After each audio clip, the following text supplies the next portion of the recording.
Let's go! Happy Tuesday, everybody! Happy Dork Discourse! Ladies and gentlemen. Let's get it! Hope everyone's having a great week. It's been absolute torrential rain here in Los Angeles for the past 48 hours, but we are doing all right, and it is finally easing up. Sweet goodness, can't find the right words. Neither of us. It's still going. Still, yes, and it's still for the rest of this evening. However, we're going back to our clear blue skies for the remainder of this week, so we're doing all right here. But hello, everybody. Hope y'all are having a great week. Daddy Josh, Sean, Charlie, Lord Fal, Julian. Let's go. Sal. Jay. Here. Visitor Seda. Alice was up here, up in the early gang. AD Edits was up in the early gang. Mr. Daniel, what's going Everybody's on? rallying. Let's go. Happy to see you all. I was hoping tonight's topic would garner some Stanley's what's up. Was hoping tonight's topic, in spite of the fact that it goes against everything I always preach on this channel, which is don't feed into rumors, but I seem to have a knack for doing it as of late, so we're gonna just go with it, because what's the harm? Also, this one I do see being actually entirely plausible. This evening we're gonna be discussing the recent rumors of Anakin Skywalker, Hayden Christensen's return. Again, rumored. Take everything we say with a fat grain of salt, but I specifically wanted to talk about this. It's pretty much confirmed. Oh, really? Yeah. He was in the first season. That doesn't mean he's going to be in the second one. If anything, it means, he and Ahsoka based on the way it ends, it means he should be in the second one even more than the first one. Really? Really? Why? Really? What makes you say that? Really? Because it's the biggest cliffhanger of all time. It doesn't lean on a clean note. It's a break. You call that a cliffhanger? And it's a Hayden's Mortis ghost? gods, Anakin's ghost on Peridia with Ahsoka and Sabine, and Balin's going after the Mortis gods. We know that Anakin tames the Mortis gods because he's the Chogus one. Chogus? The Chogus one. He's the Chogus. How do you spell that? Chogus. T-H-O-G-U-S. He's the Chogus I am one. the Chogus one. Wait, so you... I think it's a given. It would be... The rumor should be that he's not in season 2. And that would be more spilling the tea than him not being in season 2. So you thought that was before we really fully dive into this, clearly this was a good topic for this evening because I knew this would fuel a lot of conversation, and whether or not Hayden should or shouldn't, or Anakin rather, whether it's necessary for the story, too much of a good thing. That's a lot of stuff I want to debate. As Visitor Zeta said, Hayden's a big draw indeed.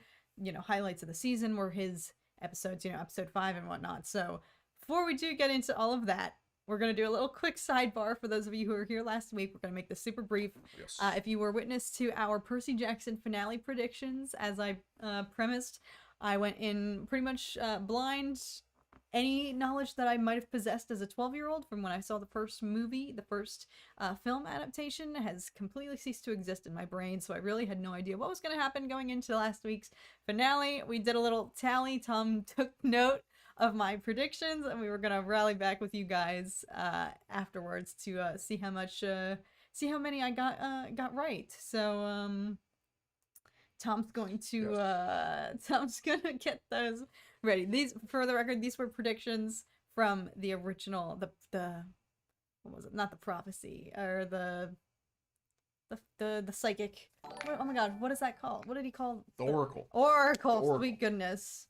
Yes. The Oracle. So we're gonna just do a quick fire round through those real quick, so y'all can see. We can see how many I got right, which I think I actually did shockingly well. Yeah. I know everybody was antsy with anticipation of reviewing Kat's predictions in last week. So I have them here, and we can review the results. So to summarize, the prophecy is as follows: you shall go west, face the god who has turned. You shall wait. Hold on. Oh, that was only part of it. I thought you had this written down. Yes. You shall go west and face the god who has turned. You shall find what was stolen, see it safely return. You shall be betrayed by one who calls you a friend. You shall fail to save what matters most in the end. So that's a prophecy. So let's see how Kat did. So for the god who has turned, you predicted Aries. Correct. Yay. 1 for 1. Aries. That one was a little obvious. Stolen item. Mom. Percy Jackson's mom. I think this one is Yeah. multi-meaning. Yeah. Mom, There was the Master Bolt, obviously. bolt, the helm. The helm. Those are the three. So there were. It was a optional. Yep. Multiple choice. So we'll give you 2 for 2. Yay! Okay. Where it's returned. The real world. The real world. Technically, Mom was returned to the real world. Yeah. So for that answer, we'll count it. 3 for 3. The betrayer. I cannot Luke. believe I got that right. Correct. Luke is the big sleazebag betrayer of the lightning thief. Failed to save what matters most in the This end. one I left ambiguous. You said war with the gods.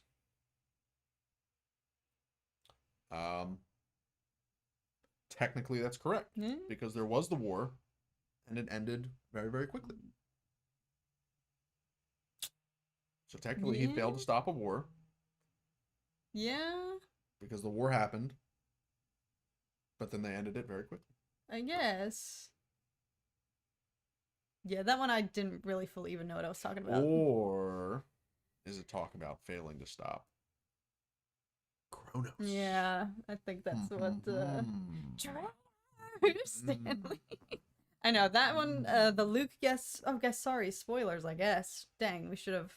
If that wasn't made clear by the fact that we were going to be talking about predictions and how they added up following the events of the finale. Spoilers. So yeah, no, I was pretty. We don't have to dwell on it, but I was a little bit proud because here I was. Y'all saw me cringing, worried that you guys were shaking in your boots over there on the other side of our screen as I made these god awful, what I thought were god awful predictions at the Well, time. there's still one more. Oh, in the end, yes. I said, well, it's not in season 1. Yeah. So that's what the one I left vague because I don't know. Yeah, I mean,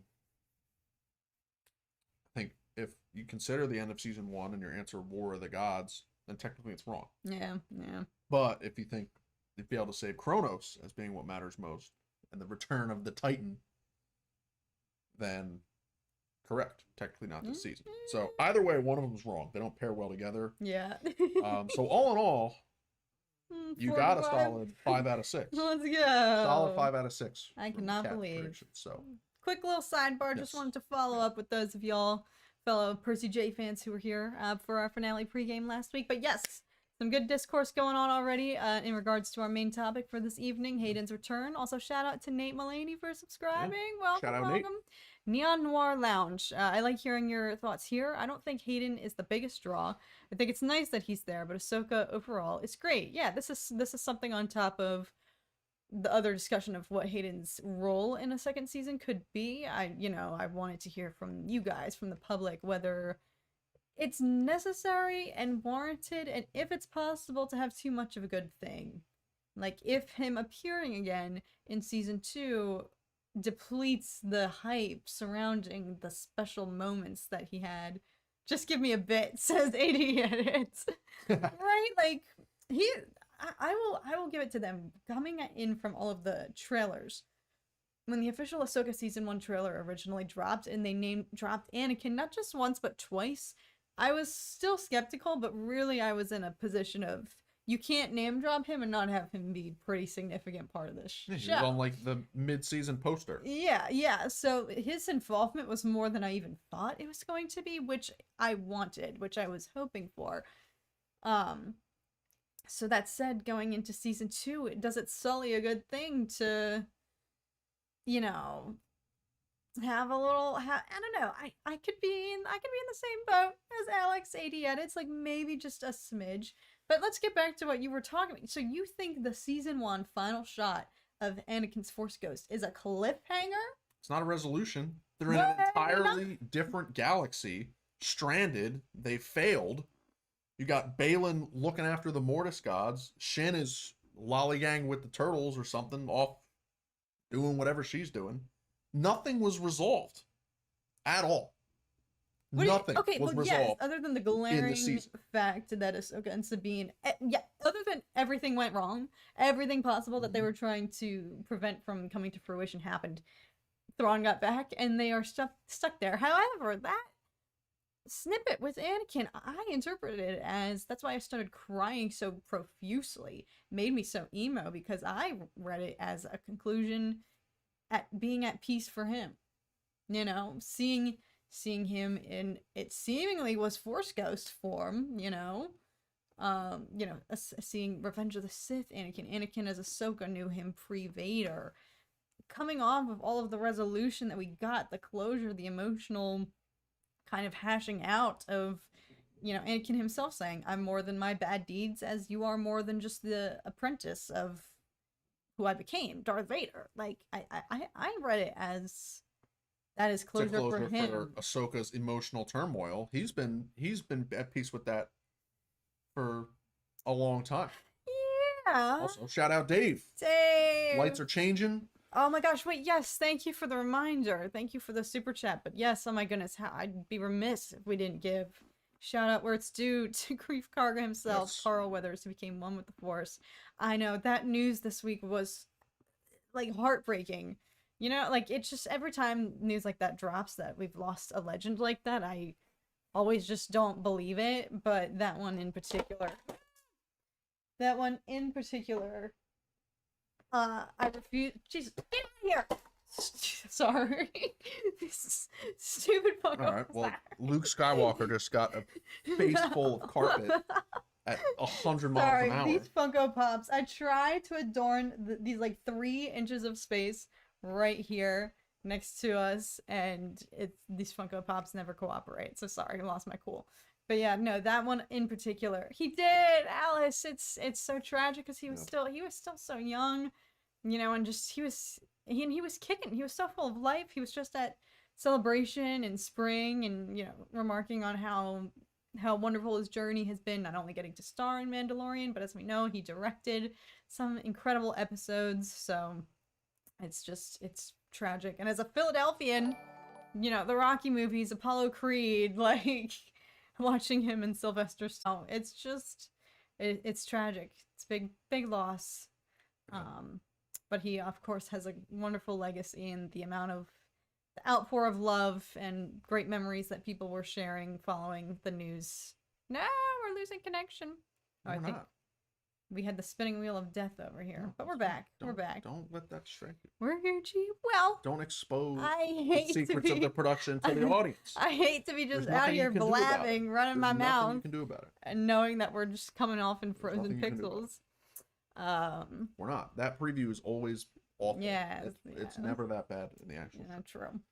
Anyways, Dave, thank you again for the super chat, and of course, oh my gosh, yes, the reminder. How could I forget? A little piece of my childhood's gone. I know, it's definitely tragic, but he lived by the words "be peace." He always used to tweet, and he was awesome on Twitter. Always putting people in their place. That's why it was so hard for me to believe, like, because he was active. He was active up until, right before the news broke. So it's definitely sad. What were your favorite Carl Weathers performances and characters? It's so hard. I mean, yes, Apollo Creed. Is it Chubbs? Chubbs, yes. Chubbs all the way. Chubbs is a legendary character in a legendary movie. That's what hit me the hardest. Like, I feel like Adam Sandler's tribute was miles above Sylvester Stallone's tribute. I mean, it was just like it's not a competition. I'm just saying, like, seeing Adam Sandler's reaction, it felt like it seems like it hit him harder. Obviously, it's not a competition. People and it's grieve not about in different who ways. grieves better. Oh my God, you're making it a freaking No, competition. I'm just saying, like, just seeing Adam Sandler's tribute, like, hit me personally a lot more than, like, seeing Sylvester Stallone's tribute. Well, you're not a huge Rocky fan. That's true. That's also true. I don't even think you've seen all the films. So I have seen all the films. You have? Yeah, at least once. I don't think I've ever seen them. I'll put that maybe the first one twice, but yeah, the piano scene. I know, like, seeing the clips from the piano scene and the end of the movie when they're, like, waving by and it's him and Abe Lincoln and the alligator up in the sky looking down on him from the heavens. So sad. But in terms of Star Wars and Grief Karga, I mean, like, yeah, Grief is great, but Carl Weathers, like, his involvement with the fans and him just embracing the community and enjoying it and living it up, loving it, is I think one of those things that's been very special. His relationship with Star Wars and the fans. And he loved it. He totally loved it. And so it's really sad that, that his, he's no longer with us and no longer a part of the community in the flesh. Two icons, him and Ray Stevenson, two people who like shined such a big light at Celebration this year, and you could just see their overwhelming love and excitement for the franchise. It just makes it all the more heartbreaking. And Arnold Schwarzenegger put out a nice tribute too. Yeah. But Yep. I mean, it just shows all these superstars that are mourning his loss. I mean, obviously he's touched their lives as well, along with all of ours. So, I mean, you go down his resume, all the Rocky stuff, Predator, Happy Gilmore. The duality. Yes, he's a man of many talents. Yes. Man of many talents. He had range. Maybe that's why Chubbs is one of my favorite performances from him. It just shows his range. Because it's so not. Yes. Yeah. Rocky right. and Predator. Not Apollo Creed. Yeah. Anyway, but yes, we would be remiss if we didn't talk on that. Can we talk about something happy? Yes, Jay. Yes, we are segueing back into the topic at hand this evening. Just had to give quick shout out where it's due, of course. And of course, Alex is doing the work for me. Plug in, subscribe, and like the stream, folks. Yes, if you're here. Or he'll find you. You don't want him to find you. You don't want Alex to find you because bad things. He has his ways. Bad things will happen. Anyway, I wanted to Dave, focus. thank you for bringing that up because I'm glad we addressed that. Yes. So, I wanted to discuss. So yes, tonight's topic, if my computer wants to work, is pretty much rumor centric. This is from comicbookmovie.com. I don't know much about but I've seen these swirling elsewhere. I've seen this being discussed on Twitter as well. So, but Star Wars Ahsoka Season 2 rumored to feature Hayden Christensen's return. He had a memorable role as Anakin Skywalker / Darth Vader in the first season. A new rumor suggests the actor will return to the franchise. Oh, you can't do anything online anymore. Look at all these ads and pop-ups. My God, I might get out of here. But I just wanted to show that. But then also because look at all of this overstimulation. I can't stand reading any articles online anymore. But then I also wanted to touch on, this is from Screen Rant, Ahsoka Season 2 needs to avoid bringing back Hayden Christensen's Anakin Skywalker, and Star Wars Legends shows why. Coors Light. Represent. Anakin and Ahsoka are having some Rocky Mountain water on Peridia there. Coors Light. So yes, I wanted to get some discussion flowing in regards. Stock up for the big game. Right, timing is fitting. I wanted to get some discussion in regards to validity to. I see that point. I just want to hear from everybody else. Because, we talk about it with Darth Vader, particularly, I think, in regards to fan service, and you can have too much of a good thing. Can you? I don't know. It's open for debate. But I think Vader, as a character, is a prime example in the fandom of, well, yes, everyone all simultaneously, I think we all want more Vader content. It's very well known that, he has that mystique and the allure and the mystery and, kind of this elusive nature because they only use him sparingly. Versus oversaturation. Would a Vader series of its own, a Vader spinoff, kind of detract from the mystique that he possesses when you do use him at appropriate times? Sprinkle it in as a little treat, but not too much in these other productions, shows, Kenobi, etc. So, I don't know whether Anakin Skywalker is of the same caliber there is up for debate. It's a different story because he's one of the obvious main. As we're talking about, you can't dodge the elephant in the room, which is he is a huge draw. And the episode in which he made his return, literally they released it theatrically. They know it's a big deal because that was the week that they dropped it in only 10 theaters throughout the 50 United States and maybe in Canada actually. Did they do one in Canada because that's hometown? I don't know. for the Kenobi series, they did the Kenobi Yeah, finale. that's right. In what? Toronto Yes, I think so. or Vancouver? It might have been Vancouver because I forget if Hayden and Deborah Chow are from Vancouver Yeah. or Toronto. Oh, that's but right, They're Deborah both from the as well. same city.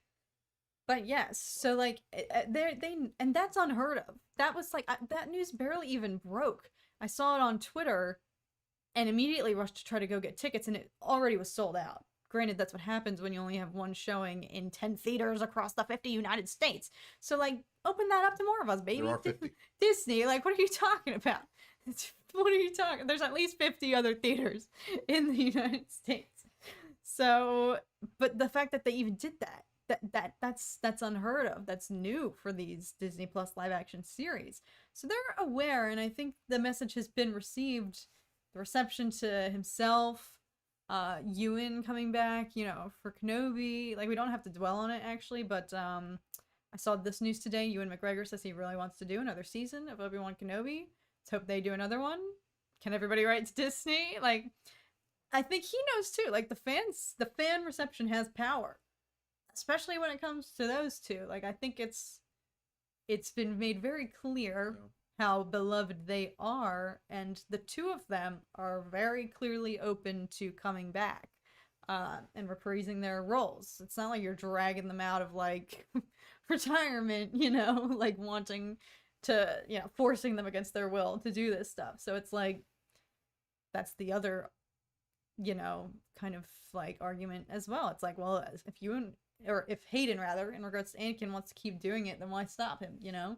If he doesn't think it's too much, then, you know, why would there be concern if we're oversaturating with some Anakin content? So yeah. While we're on that subject, if they're gonna do a Kenobi season 2, I think, and if it's gonna be Obi-Wan and Vader again, it has to be They couldn't. Obi-Wan seeking out Vader to kill him. They couldn't. And failing.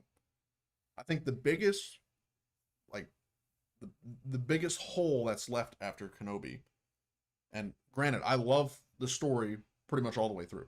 I don't really have any problems with the story, except for the fact that Obi-Wan just leaves Vader.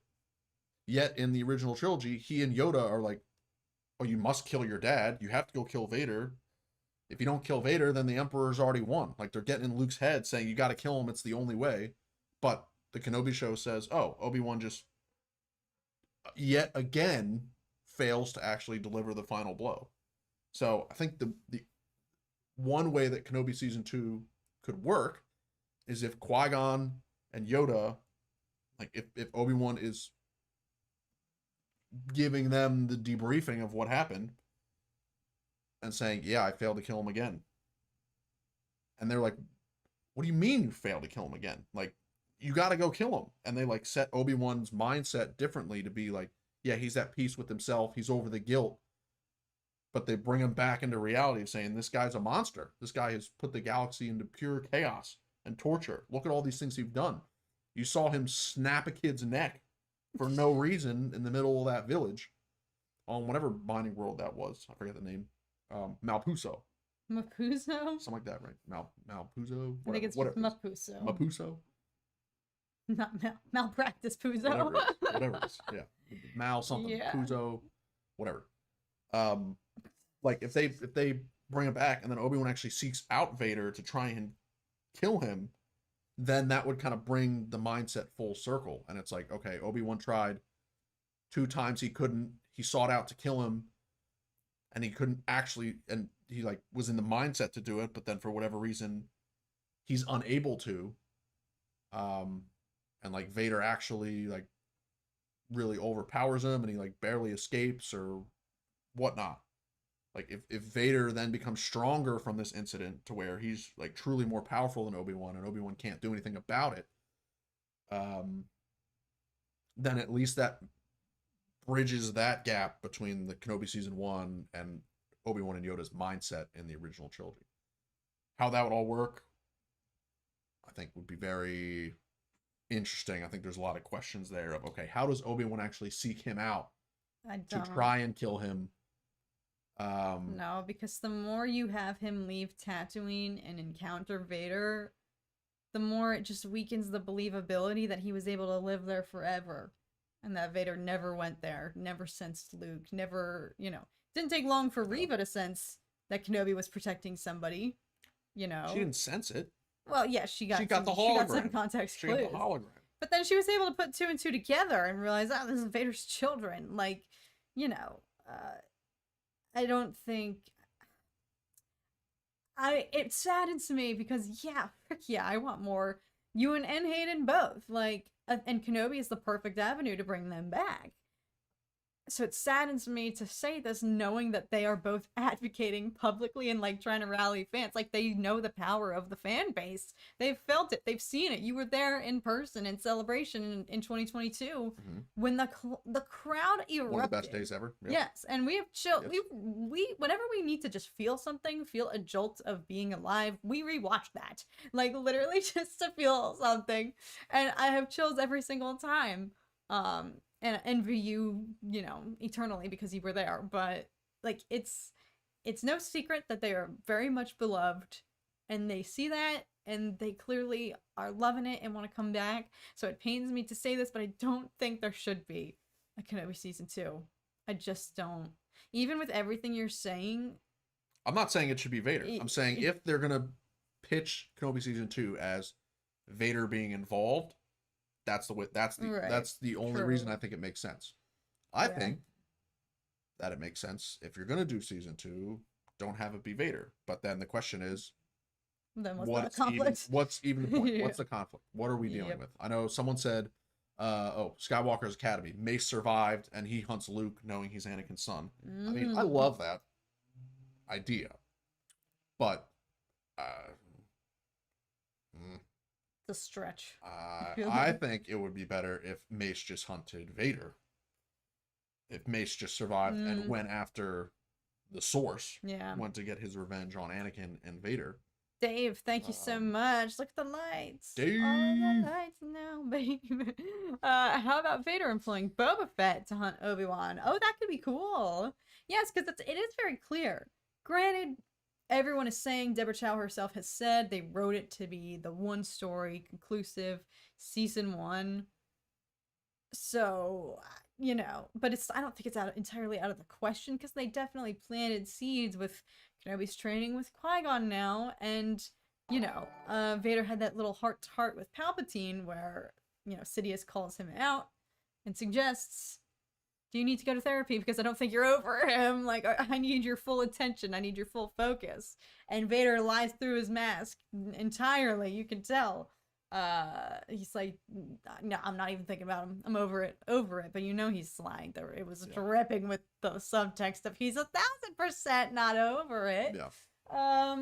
So it's not out of the question. It's not out of the question. But you are talking about Kenobi plot points. I wanted to have today's episode to be directed solely focused on you have some grand ideas about Anakin and Mortis and all of that for season 2. So I wanted you not just season 2 of Ahsoka, to share that. But all the movies in the future and the slate of films that we have. Yeah. They could have a masterfully crafted, overarching storyline that connects everything together. And it all goes back to the Mortis God. So I'm sure a lot of you were in that stream. I forget which episode of Dork Discourse it was. We were talking about something completely unrelated. Maybe just movie announcements, what we're looking forward to this year. And we were talking about something completely unrelated, and we dove into the topic of the upcoming slate of Star Wars films. The Rey film, the new Jedi Order film. What am I forgetting?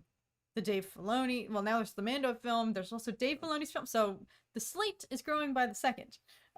But, in regards to those original 3, this was before the news dropped of a Mandalorian feature film. So, but yes, we dove into quite a deep dive on how Mortis, in Tom's opinion, could be the overarching link between all of those. But where it starts specifically in Ahsoka season 2, you have some thoughts. Yes. Well, to address the Hayden returning, is kind of open the stream with, I think that it's a given. I think that the analogy you made of, oh, you can only use him sparingly because he's Vader, I'm completely against. I think that if there was concerns about expanding on Vader's character, George Lucas would not have made 3 movies all about Anakin Skywalker and the backstory of Darth Vader. Clearly, in his mind, this is the main character of his entire universe, the entire Star Wars lore, and therefore any expansion on that character is integral to the plot and the lore and where the story goes. So, yeah, sure, Darth Vader in the mask doing horrible Darth Vader things. Sure, you don't need a Darth Vader hallway scene or him choking someone out every single scene in your movie or TV show. However, scenes that deal with the closing the gap between Anakin Skywalker and Vader and the emotional state and the character development, like the whole prequel trilogy is ultimately about Anakin's slow, gradual fall to the dark side and his turmoil and everything that ultimately just turns into blind rage and hatred. And so we see him turn into Darth Vader. Darth Vader we see is cold and calculating until we get to Return of the Jedi, and then he finally turns. But in both cases, like, the reason I think Star Wars is so powerful is because you do peel back the layers of his mask and explore his character, both in terms of Vader and in terms of Anakin. So now in Ahsoka season 2, we see, okay, Anakin has reconciled with his past as Vader and his mistakes. It's more so geared towards him helping Ahsoka. It's not so much geared towards like Anakin dealing with the reality and confronting him being the Youngling Slayer 9000 and all that good stuff. But I think that any type of story dealing with Anakin post Vader and how he's passing on his lessons, still carrying on the role as the chosen one, I don't think is using him too much. I think, yeah, if we see like scenes like we did in episode 5 of Ahsoka of him flashing between Vader and Anakin in the World Between Worlds, which is really arguably driven by cool factor, not by story factor. If you see a bunch of that, then sure, that would dilute the special aspect related to those specific scenes. But dealing with like Anakin carrying on the Chosen One legacy and what he does with that afterwards, going into what's going to happen with Mortis and now that it's involved and Anakin's history with Mortis, I think he is now fully 100% a key piece to where the story goes from here. Really? Yeah. Yeah. And I think the biggest gripe that people have with Rise of Skywalker and the direction they took of somehow Palpatine return and Rey just, oh, Palpatine's dead.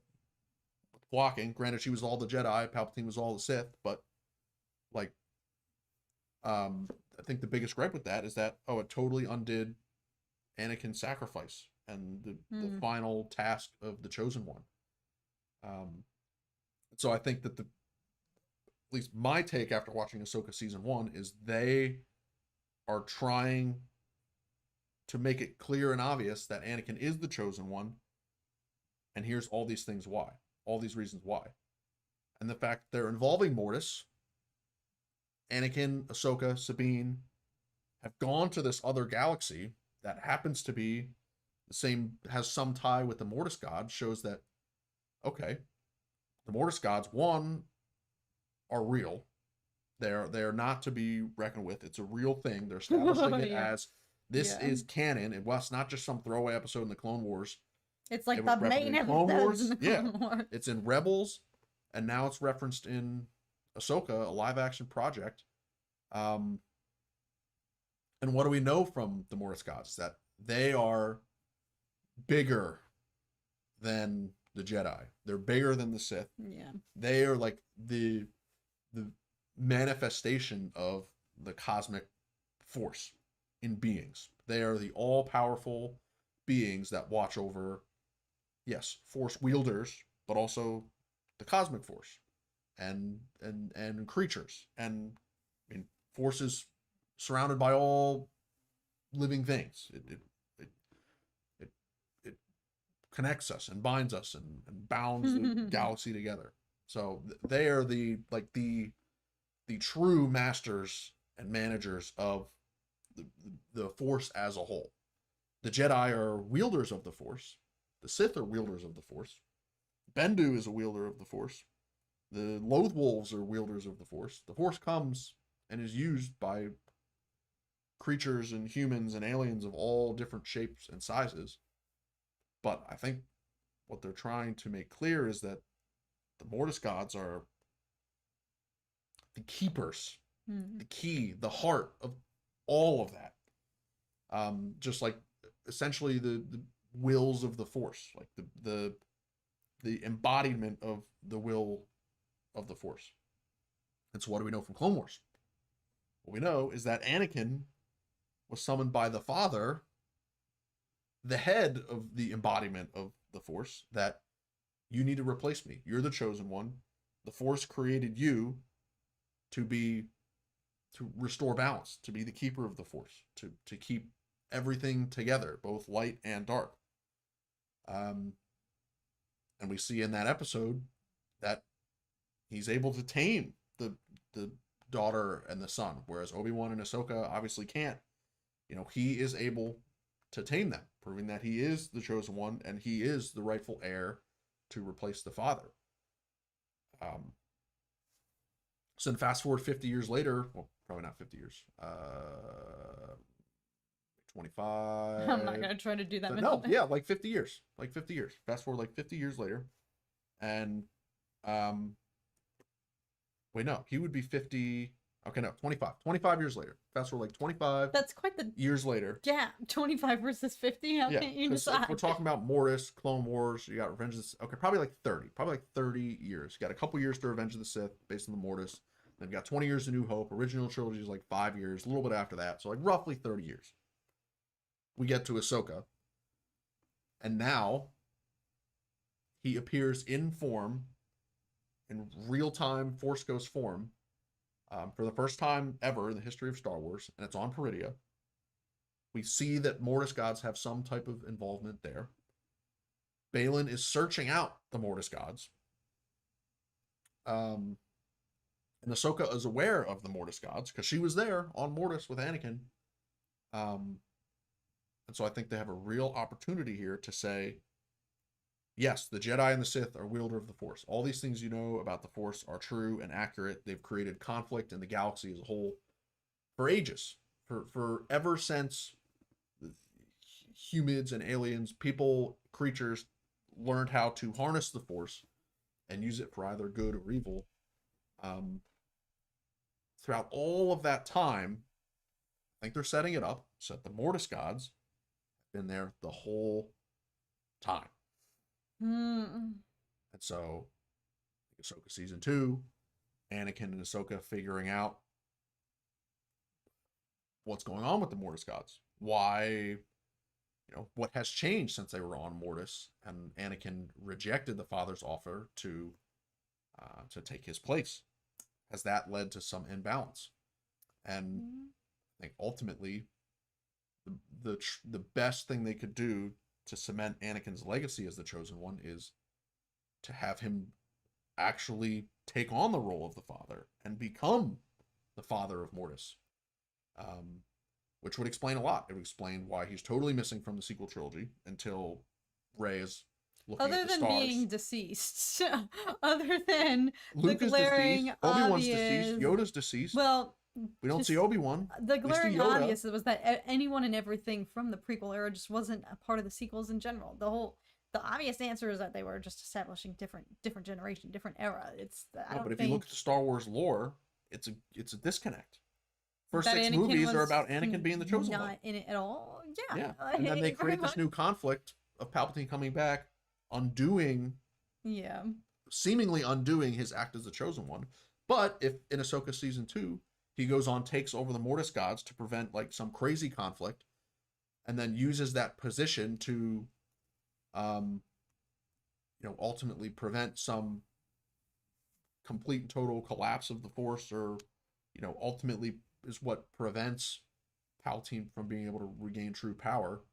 Sure, like, yeah, Rey defeats him, and that's not going to undermine Rey, but like, I think what we don't know is, like, we basically went from Palpatine's dead to Palpatine's alive, and he has this whole master huge army.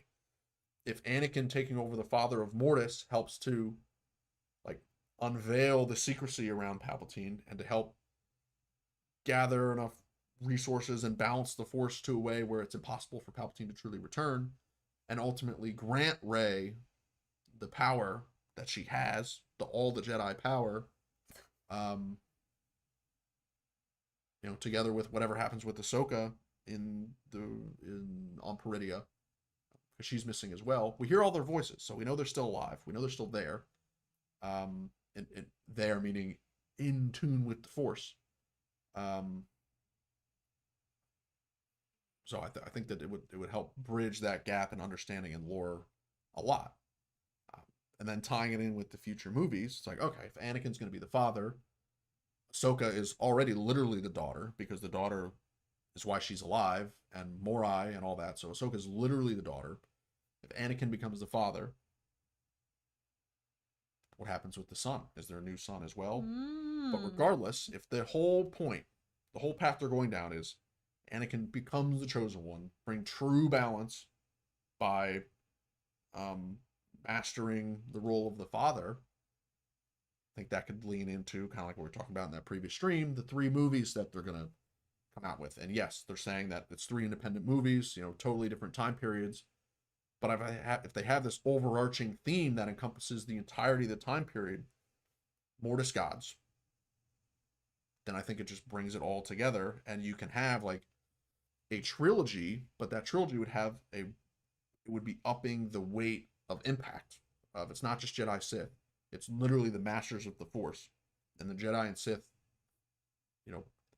pale in comparison to the power that these people possess. So the first movie, 25,000 years in the future, the theory before that we were talking about previously was, okay, the Mortis gods decide they have too much power, they need to let beings and creatures, they need to grant them access to the Force, so that the balance can be maintained outside of the Mortis gods.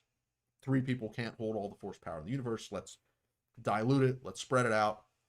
And so that's how we get the first Jedi. But then that's how you also get the first Sith. And so that leads to 25,000 years of conflict. They say, okay, enough is enough. We sense something brewing. There's this super evil being, aka Palpatine and Plagueis, that are truly throwing it all out of whack.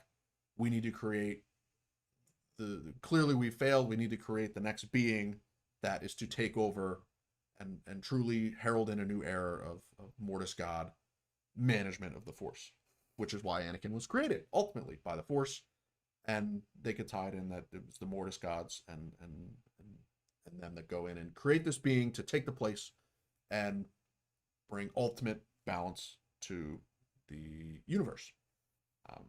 So then Filoni's movie can be exactly that. When Anakin finally reclaims the place. That's not what's going to happen in Filoni's movie. We have a separate Mando season 4 movie. Yeah. Yes, Filoni's movie ultimately is going to probably be about the culmination of Mandoverse and Thrawn and all that good stuff. But I think they're setting it up to be where there's a higher level to this. There's a higher layer.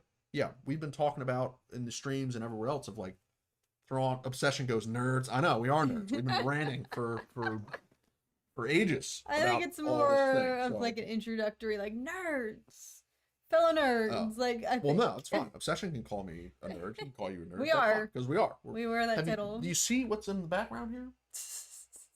That's not an average, typical American home background.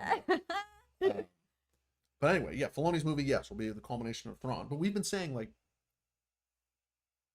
is Thrawn a villain that's worthy of, like, being the big bad of, like, this whole arc? And it's like, I mean, if you've seen him in Rebels, you know he's cold and calculating, but, like, every other big bad in Star Wars who's like the main villain has ties to the Force, has ties to the dark side, has No, ties to lightsabers, and if you look at Thrawn doesn't do that. Not that he's not a great character, but is he a character at the level of Palpatine, of Vader, of a Sith, of Plagueis, of even Snoke? I don't think he is. I don't get that same fear and well, I think that's angst. still And to come with yeah, him. You know, his machinations, his plans, whatever he is about to unleash upon the galaxy in season 2. You know, season. If you're just coming off of season 1, I think the verdict is no, because yes, all of us who had the luxury of seeing Rebels and we have that backstory, and we went into it knowing that Thrawn is very much, you know, we revere him. And you know, I think he's a villain that it's hard to even hate him, because yeah, he's responsible for so much awfulness, but he's very witty and calculating about it. And of course, just Lars Mikkelsen in general, like whenever he's just on screen, you know, scene stealer, even in just VO format. So you're talking about Thrawn. yes, Scene stealer? yes, Yeah. yes. But season 1 Thrawn in live action, you know, hearing the opinions of others who maybe didn't watch Rebels, I think it's become more clear that they didn't establish the same groundwork that they did in Rebels to if we're just going off of season 1 Ahsoka Thrawn, he does not come across as a big bad. Other than what you hear everyone say, oh my god, the worst case scenario is Thrawn getting back. But then, well, yes, his performance was still great and his appearances were still, you know, again, scene stealers. Like, it still doesn't scream. I think whatever is coming in season 2, he's coming back with a vengeance, but whether that means he's going to prove to be the overarching villain that transcends into the Mando movie, if that has anything to do with all of this, we've talked about that. Yeah. We've hashed that out. We've predicted that, or probably more likely, more specifically, Dave Filoni's movie now, because that at least gives me a little bit of. I don't know. Dave Filoni's movie is still vague, but the fact that they're doing an entirely separate Mandalorian feature film leaves me a little hopeful that there's more room for Dave to cook now, and whatever he's trying to plant the seeds for with Ahsoka. Like I don't know. I originally thought that his movie was going to be more of like a culmination of the Mandoverse, you know, Mando, Ahsoka, all of that, but the fact that there's going to be its own Mando's getting his own movie now, I don't know how certain that is anymore. I don't know. I literally could be talking out my bum right now. I don't actually know the details of Dave's film at all. Yeah. I think it's still I'm telling you what they are. So I think another key piece of why Thrawn is not the true villain, other than Palpatine. We know that Palpatine cloning is, per the sequel trilogy, the ultimate, you know, still pulling the threads behind the scenes in the sequel trilogy. However, if the end of Rise of Skywalker is to mean the true demise of Palpatine, then we need something else that's even a level above him. And I think that the way that Ahsoka season 1 leads off is at least leading me down the line of believing that they're starting to lay the foundation for who that new true big bad is going to be. Because, yeah, we see, I mean, literally, Thrawn leaves. They fail. Thrawn goes back to the main galaxy. We see him go to Dathomir. So their whole plan failed. But is that how they end? No. What? They don't end it with that. They end it focusing on Anakin and the Mortis gods. I think you're reading into that. I don't think that's one. They're saying they structured out in a way that was intentional. You leave off on the most important piece. You don't have this whole great ending and then throw a, not post-credit scene doesn't count, but like you don't end screen and then roll credits on the unless the ending is not what you want people to think about. They show Thrawn leaving. They show that they failed. Think about that regardless, though. It's Hayden Christensen as Anakin Skywalker's Force God. Yes, but they don't. It's the Mortis gods are what they're leaving off. Where they're focusing on Peridia. They're saying Peridia is the story point. Your main character of this series is on Peridia. Yes, and we've seen. And Anakin's Force Ghost is on Peridia. Like they're saying, and they show that Baylan Skoll is searching for power. right? Yes, He's and we literally know looking for power, the and they show him story on the Mortis gods. is going to continue. This is Dave's sketch that he released, foreshadowing, season 2. So obviously, they're tapping more into that. Plus, what else do Ahsoka and Sabine have going on right now? I'm pretty sure Ahsoka's also well aware that, Baylan is still there. However they're going to handle that, we've debated whether there should be recasting or how to continue this story. But obviously Ahsoka and Sabine do venture over there. So you're not wrong. Yeah. They're definitely focusing. They planted that seed. They're definitely focusing on that. And Ahsoka is aware that Baylan is out there still somewhere. We got a few back to back. Thank you guys for the super chat. Lights are flashing. Dave, thank you so very much. Let's not forget Moff Gideon. Oh, this is true. True. Pertinent to the Mando verse. Yeah. I still very much believe that there's unfinished business with him. But even Gideon, at least I pray. If we're talking about tiering them, Gideon's in the 3 spot. Thrawn's above Gideon. Even in Mando season 3, they're like, Thrawn. What about Thrawn's return? Like like Gideon is totally underneath Thrawn. Thrawn is underneath Palpatine. Like, yeah, I think Gideon is probably going to play a role in Mando movie, and like he's been Mando's main villain. Thrawn is a step above Gideon. Like Thrawn would be like Ezra's main villain. Palpatine is a step above them, and he's Rey's main villain, and the embodiment of the light side of the Force. He's that villain. All right. So who's above that? Who's on the level of the villain to Ahsoka and the literal chosen one? And I think Baylan going to seek the ultimate power. I'm thinking it's the brother and the dark side of the Mortis God level Force. Like Anakin and Ahsoka taming that. If you're looking at power level, trumps all of it. Super chats are pouring in before you get too passionate. Have you seen YouTuber Julian? Thank you very much. Have you seen YouTuber named Crisis? He talks about making Starkiller canon in Ahsoka season 2. It's pretty interesting. It's called Making Starkiller Canon, where Ahsoka finds Galen and Cryo.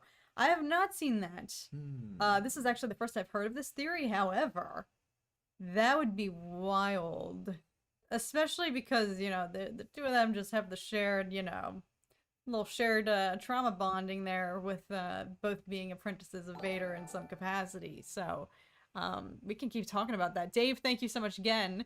I appreciate it. You're too kind. Anakin will help guide Ahsoka and Sabine home.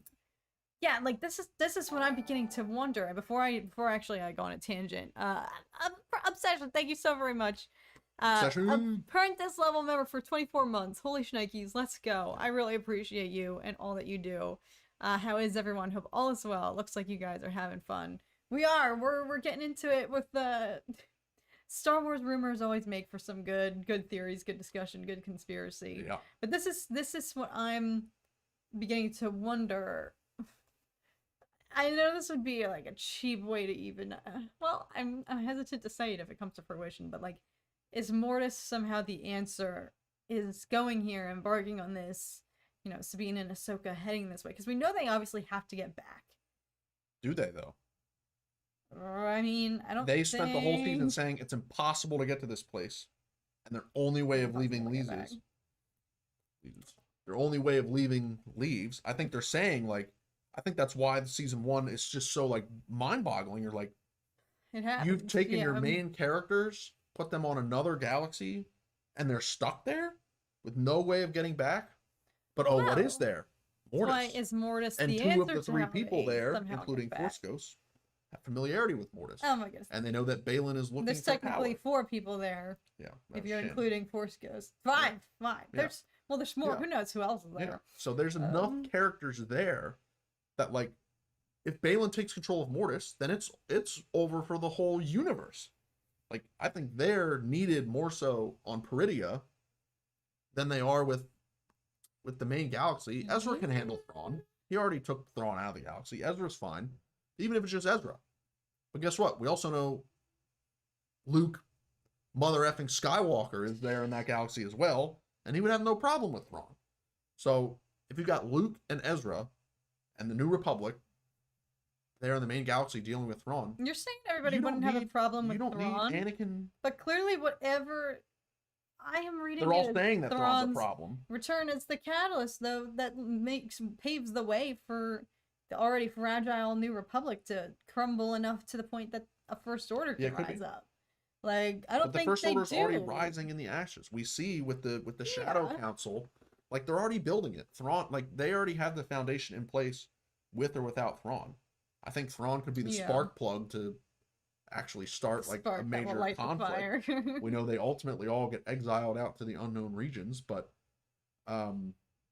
again, between where we are now and where the sequel trilogy starts, like the First Order isn't in power.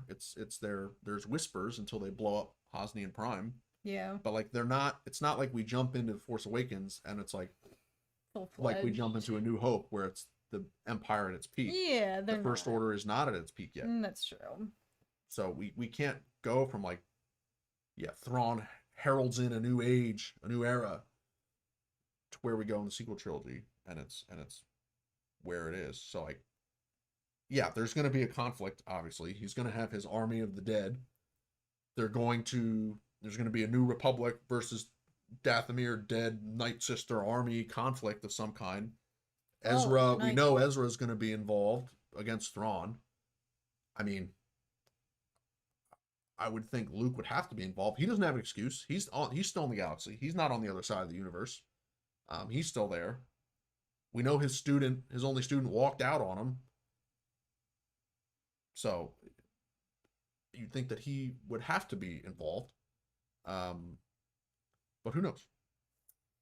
Who knows? Yeah. But I think they're still setting up to be like, that is a conflict, and it can be a great one, but I don't think it's the conflict. I think what they're setting up is that the Mortis gods and Balin's quest for power and the Chosen One's involvement, interest in Peridia and his apprentice, they're setting that up to be like the main conflict that is going to span, I think, if they want to really maximize the and build it up and emphasize it, not just to the sweats like us who know what they are, but to the casual fans who are going to just go see these movies in the theater.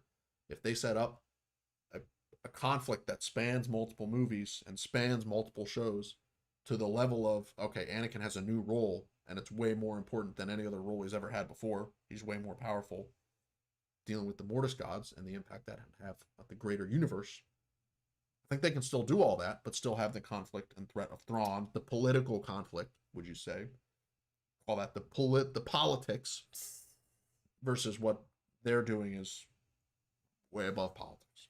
Here's a question that I have now that we're talking about it. Perhaps is it just because she was so preoccupied, she didn't have any plans on staying there. She was going to get Sabine, get Ezra if he's there, and bounce, try to stop Thrawn at any cost, whatever.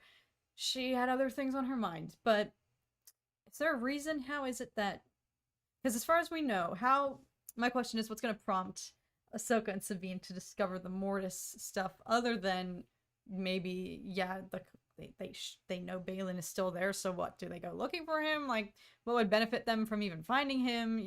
So Balin sensed so much. He backtracked on everything and dropped everything and abandoned Shin at the slightest bit of, ambition tugging. He could feel there was something more on Peridia. And then he goes to the more, so he finds it. But Ahsoka's yet to make that even. How did he feel it so much, but she didn't? And what is his role in? Well, he wanted to go there because of the stories. He wasn't going there. That's true. He didn't care about Thrawn. He never cared about Thrawn. Balin was always in it from the beginning of, okay, I've heard the stories at the Jedi Temple. Like, he has some history with this other galaxy in Peridia, rumors. He's pursuing that. And then when he gets there, he's like, okay, they're real. He realizes that this is real. And then he instantly, at that point, he's there, and he's like, okay, my work is done. I'm here where I need to be. So I'm going after this. Yeah, Skywalker. Versus Shin was like, well, I think she's conflicted. She's conflicted about what their true purpose was. And who knows what's going to happen Yeah. with her, but Visitor Zeta makes a good point. Perhaps Morai could lead Ahsoka there. This is true. Yeah. This is true, but it has yet to call to them the way it called so much to... I mean, I guess maybe calling to Baylan isn't the correct way to put it, because yeah, they both went there with different headspaces, different mindsets, different goals, different objectives. So I am curious. He had the knowledge and the means, but he decided just to explore the unknown regions. There must be something huge there on Peridia. Hopefully we'll get more. Yeah. Yeah. Well, I think we have to now, because Ahsoka and Sabine are stuck there, and they have nothing else to be doing other than trying to figure out maybe a way to get back, or just looking around, you know, like if they're settling for the fact that they're helpless, you know, they have no choice but to explore and see what else is here, and what else they can use, if anything, could help them in their efforts to get back. So we have no choice but to go lurking around. Yeah, if they really were advertising Thrawn as like that new Palpatine, like that new like top dog in the food chain villain, they would have had to have ended that season with him like actually committing some type of galactic genocide, like actually really giving like a taste of his full capability and threat to the galaxy. But they didn't give us that. They teased it. They said, okay, yeah, there's going to be something that comes with this character, but that's not how they left the season. They chose not to emphasize the threat of Thrawn. They chose to emphasize, oh my god, Sabine and Ahsoka are stuck there. Oh, but Anakin chooses to peer to Ahsoka and the Force. They're emphasizing Mortis. They're emphasizing Baylan searching for this crazy unknown power. I don't think they're emphasizing. It's all one montage at the end, and they put equal focus on the fact that Thrawn arrives on Dathomir with the Night Sisters by his side, ready to wreak havoc. Yeah, the ending shot is Anakin, but I think you're reading in. Important. No, I think you're reading. No. Listen. English. That's like 5th grade English. When you're writing a story, what's the most important part? How you end.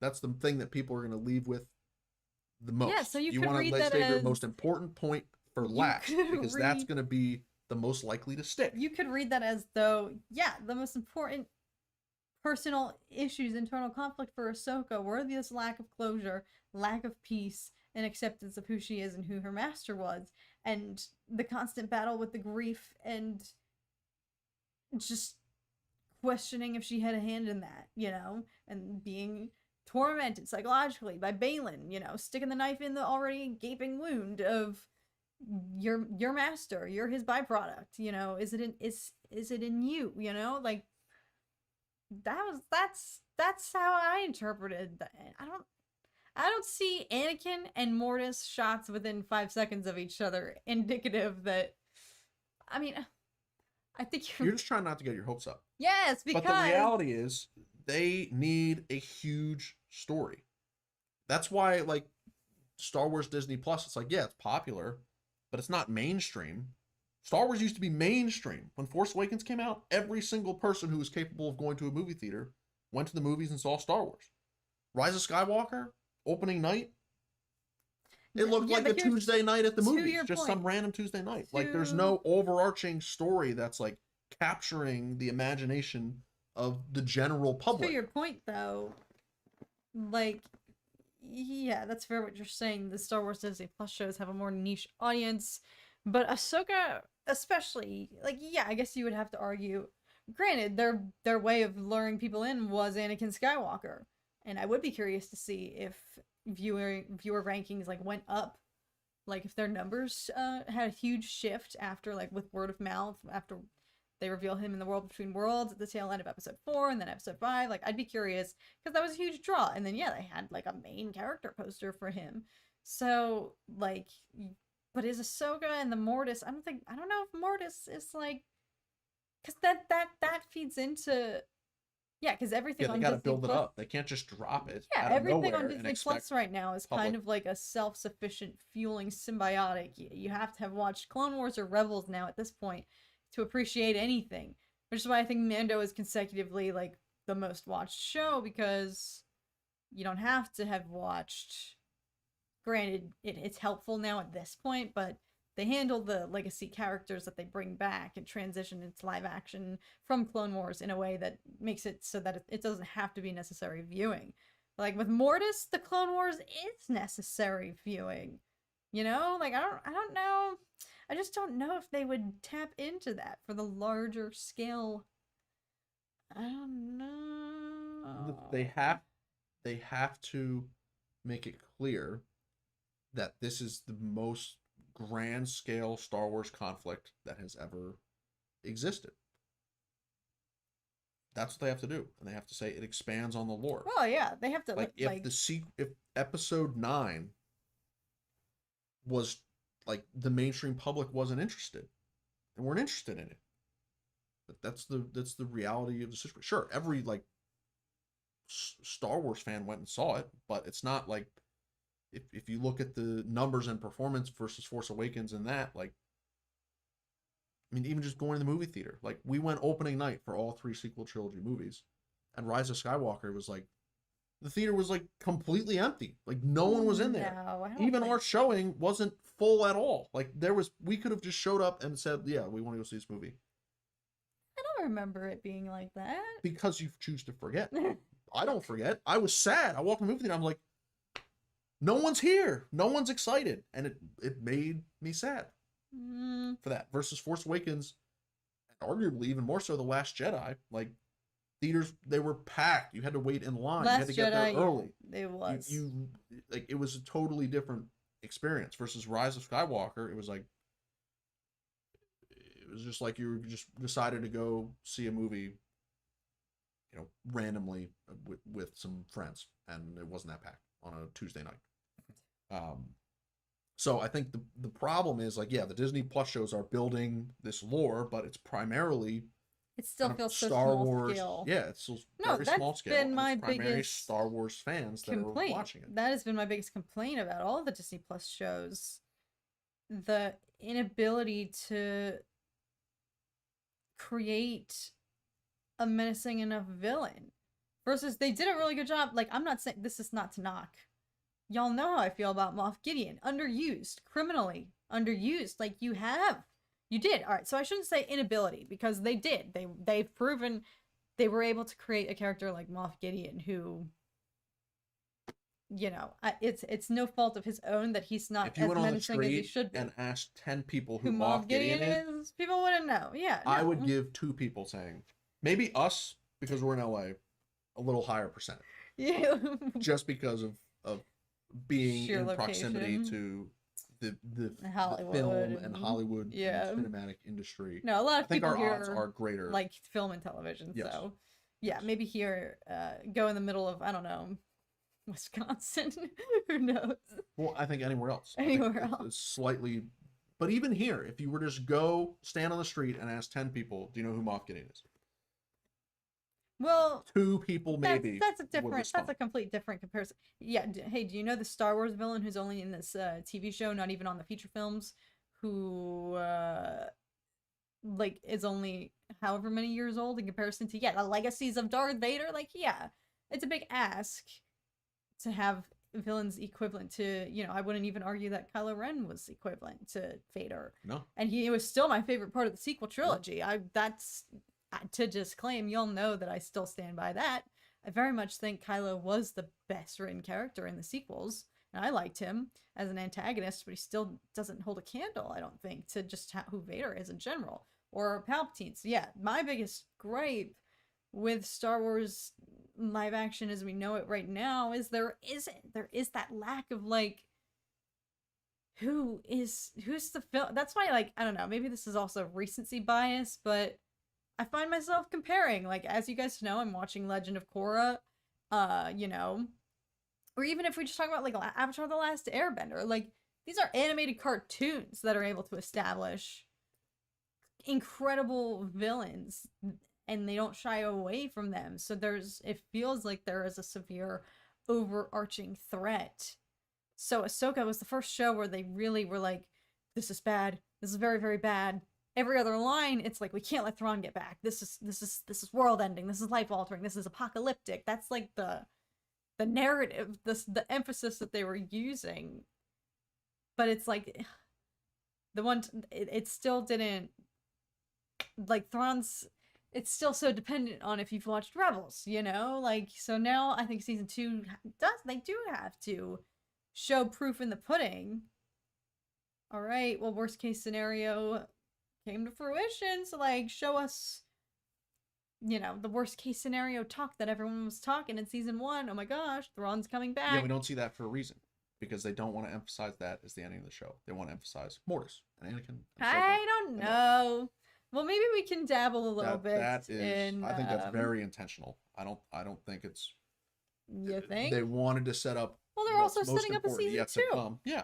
This show, but as season every 2 Disney wasn't Plus focused. show. If they wanted the season 2 say, hey, focus on Thrawn and Ezra and the galaxy and the politics.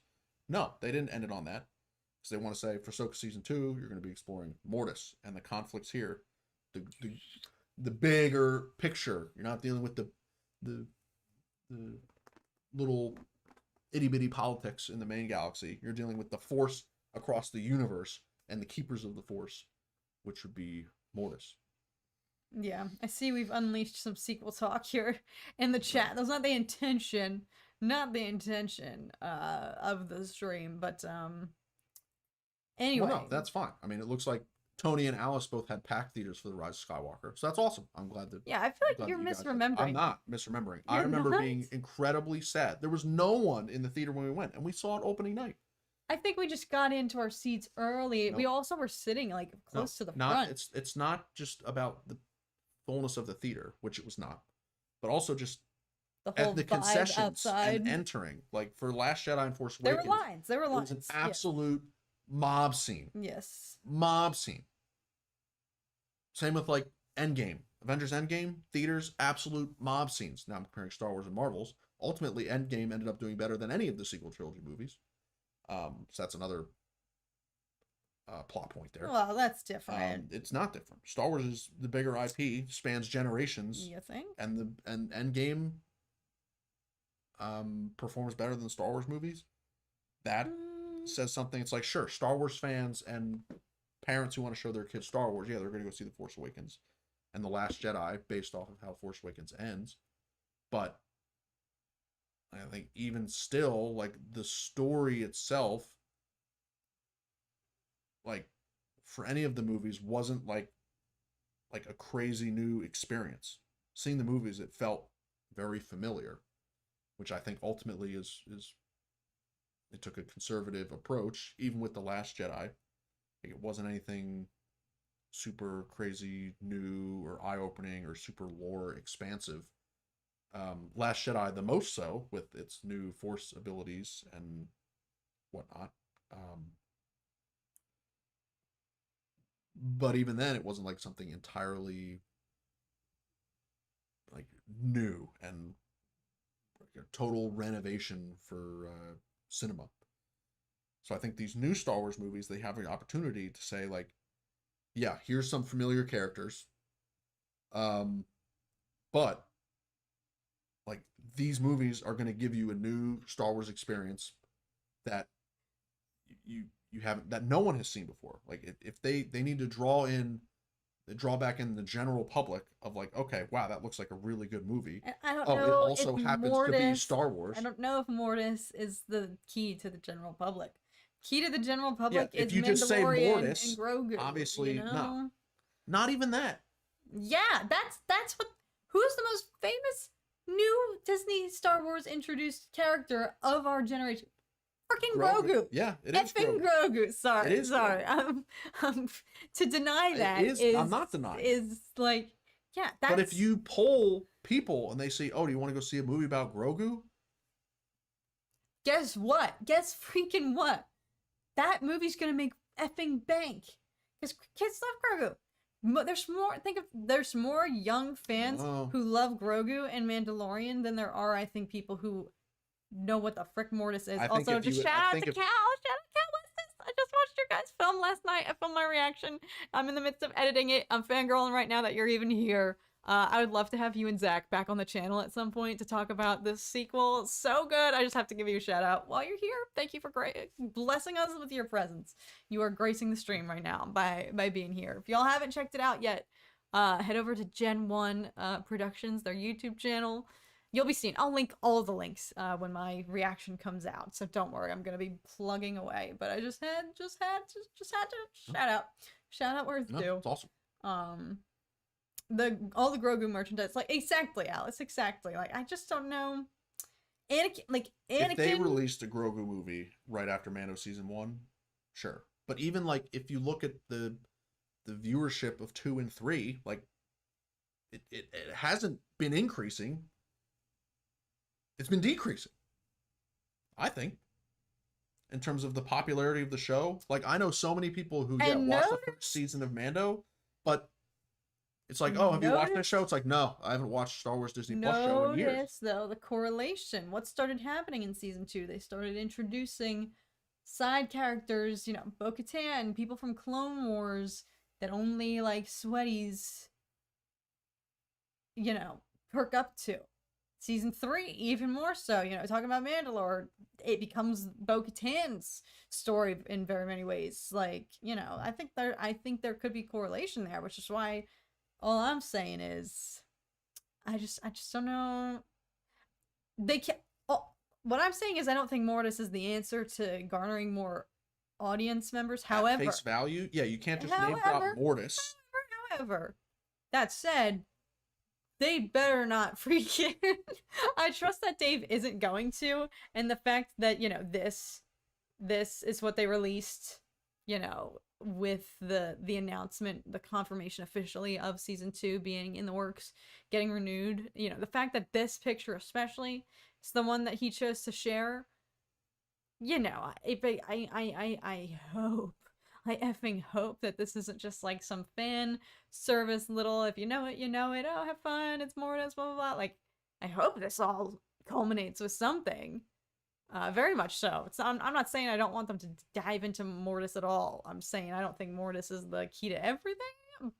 But I don't want this to just be for freaking nothing. Like, I don't want them to just go be like, well, let's look for Balin, And then this is just a still of them looking out like, oh, look at the view. And then Ahsoka talks to Sabine. She tells her about Mortis. I wouldn't put it past them. I don't know. I don't know. There's no logical data that would back up your point of, oh, they're just going to pull a Force Awakens and say, oh, here's Luke Skywalker, la, la, la, la, la, la, and then say, nope, toss it over the edge. Not Luke Skywalker, not this, I don't know. that. They're not going to do that. They're not going to say, oh, here's Mortis, oh, here's Anakin, oh, here's Balin looking for this all-powerful superpower. Here it is. It's right in front of you. Nope. Psych. Thrawn's a big bad. Anakin's just going to say, oh, yeah, Mortis. Oh, no, it's just a statue. Like, haha, remember those good old times. Yep. All right, now let's go back to the main galaxy and ignore all of that stuff. No, that's not going to happen. They're not going to do that. They're not going to do that. And Grogu, talking about Grogu, I think is a very interesting piece of how all this comes together. Like, Grogu has gone planet hopping and casual conflict here and there, yada yada. Like, yeah, Moff Gideon saved the day. But if they're gonna take Grogu and be like, Grogu is the face of Star Wars moving forward, I think to your point, a movie dealing with Grogu, where Grogu like suffers his greatest defeat, has his greatest point of character development, I think that could be the spark plug for, okay, here's why this conflict is so important. So if Grogu gets hit with whatever the outcome of Balin is, of becoming the sun or finding this all-being power, and like Grogu and Ezra and Luke and Ahsoka all have to stop it, and like if like all these characters we know die and Grogu's like the survivor for whatever reason, and he's like the torch is passed on to him and he goes through this full like traumatic experience, that's going to pique the interest of the general public who were once totally obsessed with Grogu. If, okay, you get Grogu on the big screen, but now every conflict, like, this is real. This is, like, lore-altering conflict, and Grogu's getting put through the ringer, then that's going to pique general interest. If you just have Grogu being cute and cuddly and going on that is what piques bounty hunter interest. Adventure of the day in movie form. We have tunnel vision because we are a different we're in a different niche of fans. We very much have tunnel vision versus parents who've never maybe even seen Star Wars before, neither have their kids. If they see that there's Grogu marketing and it's something family friendly and something palatable, and Dark Knight, as Dark Knight says, I think you're putting words exactly to what I'm trying to say. If you want fans to get back to liking Star Wars the way it was 5 years ago, you have to just tell a good story and not pander or make anything that you need to do homework for before watching the show. Like, I think we have tunnel vision and bias for what we want to see, but the truth of the matter is the Star Wars fandom, you always tell me this. You know, stop going online, stop going on Twitter, because that is a microcosm and that is not a true reflection of everybody in the world. Everybody, yep. Star Wars is still one of the biggest freaking franchises in the world. And I would argue that more fans than not don't have Disney Plus and do just want to go see when the movies come out, which I don't mean that in a derogatory way. Even true fans don't have Disney Plus. Not true fans, not. You know what I'm saying? There are fans of every level who do and don't have Disney Plus for different reasons. But even fans who are diehard passionate fans boycott and don't have Disney Plus for personal reasons. So it's like more people than not probably don't have Disney Plus and would just see a Grogu movie, which is, there's nothing wrong with this. There's nothing wrong with this. See? And also, keep in mind, Star Wars needs to come out of the gate hot. The next time, whenever the iron's back on the scale, it needs to strike freaking hot. Whenever we're going back to theaters, I think the dates keep getting pushed back. The projected... I'm still in a state of denial where I think I'm going to be like 35 years old before we go freaking see Star Wars in theaters again. Like, I fear that we are in a crippling, like... What's Star Wars is paralyzed right now. You're going on multiple tangents here. What are you the trying to get at? point being... They need to come out hot. They need to come out with something that will appeal to the masses, that will appeal to people who want to bring their kids to come see Star Wars. Like, they need to strike hot. Yeah, and I agree. I think everyone here is in agreement that but they gotta come out hot. I agree with Dark Knight 1998's point. The key to that is you have to have something that's not pandering to, that's not reliant on Clone Wars and Rebels being necessary viewing. Because this is the problem. Sure. This is what's happening with Marvel. So make it dealing with the saga movies, the saga films, the movies that everyone, the general public, has seen in theaters. You got 9 of them. Sure, don't go digging in the weeds for all these side characters. Don't make them integral. That means Thrawn's not your villain. Moff Gideon's not your villain. Mando's not your main hero. Sure, you can have Grogu be your main hero because he's the face. But if you tell a story of Mando and Grogu going from bounty to bounty, jumping from planet, going on these side missions, we already got that in the show. That's not new. And even if you tie it into the adventures they've had in the past, then you're doing exactly what Dark Knight said. And you're pandering.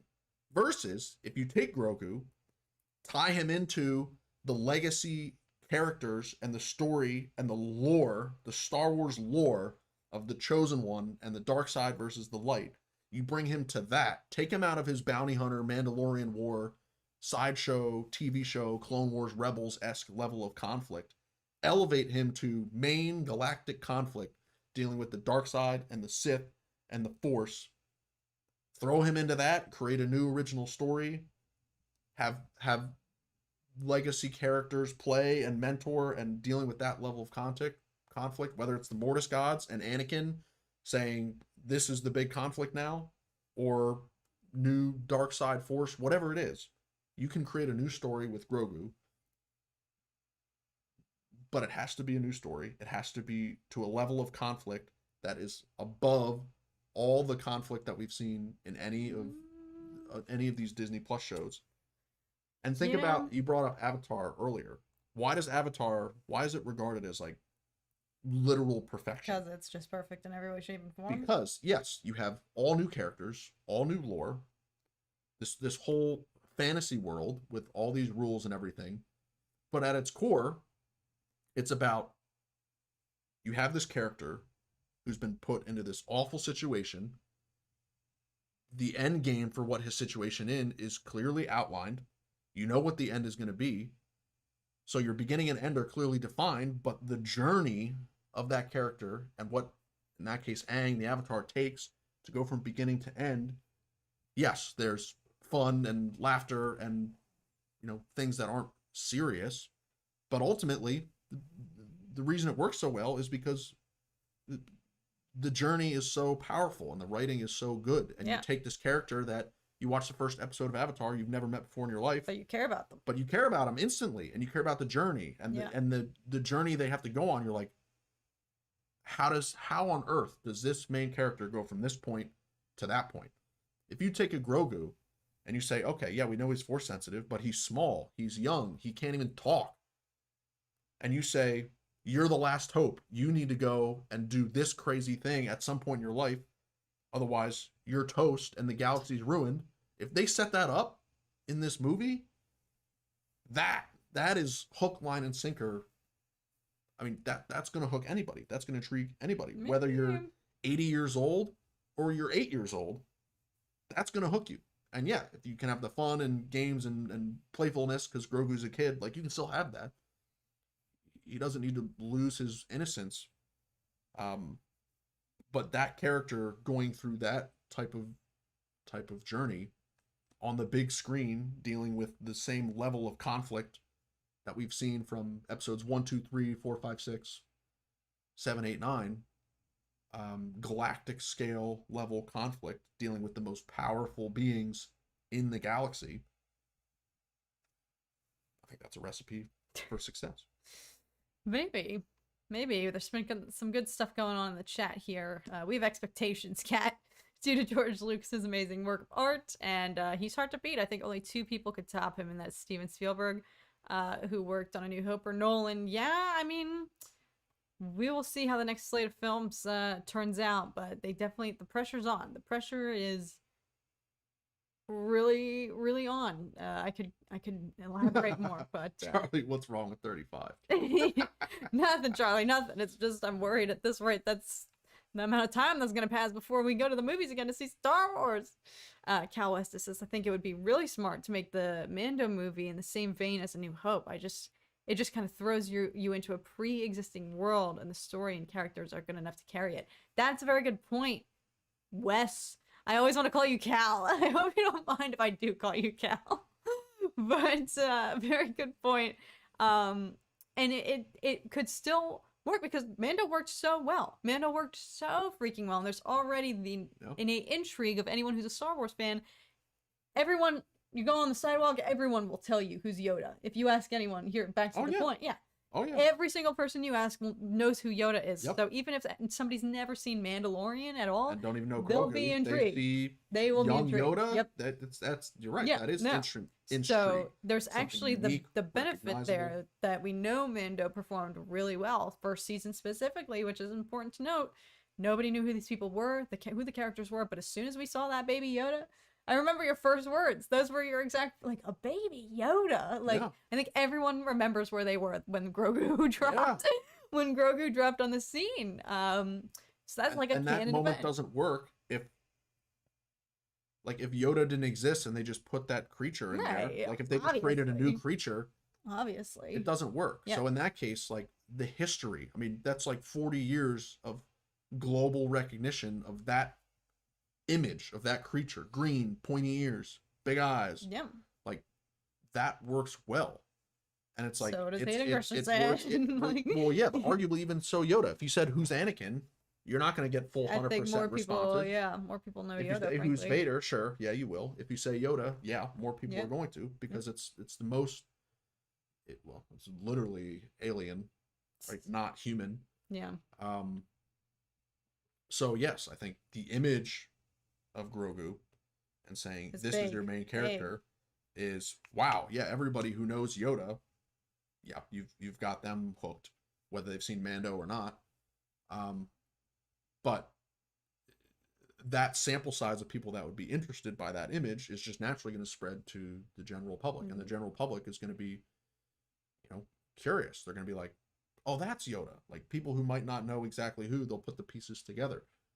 But even just the image of, okay, yeah, like, Star Wars, lightsabers, but then you see, like, the poster, and it's Grogu in Jedi robes with the lightsaber or whatnot, like saying, like, oh, wow, like, that Jedi, like that thing can be a Jedi. Like, what is that? Like a small green person with huge pointy ears? Like, how is that person supposed to be feared? And She's not a person. he is a person.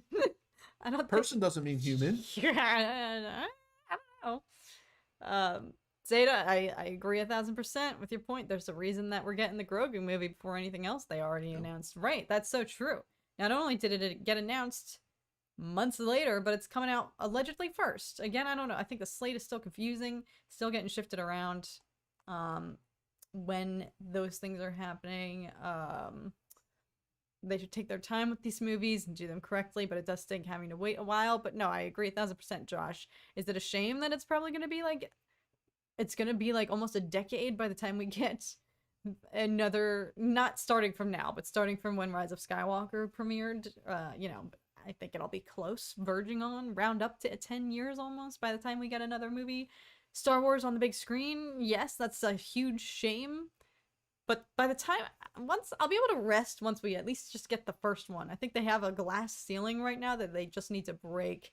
Because I feel, this is what I was saying earlier, there feels like there's a paralysis right now in the Star Wars films. After years we've had rumored film in development, rumored film canned, this director rumored to direct a Star Wars film, oh, that got shelved, oh, this is never happening. Like, that was the cycle for a long time. So once we just get the first one back, I'll feel way more confident. But so I agree, there's a lot riding on these and they should do them right. Yeah, and Chris makes a great point, comparing it to the Lord of the Rings and the success of the Lord of the Rings.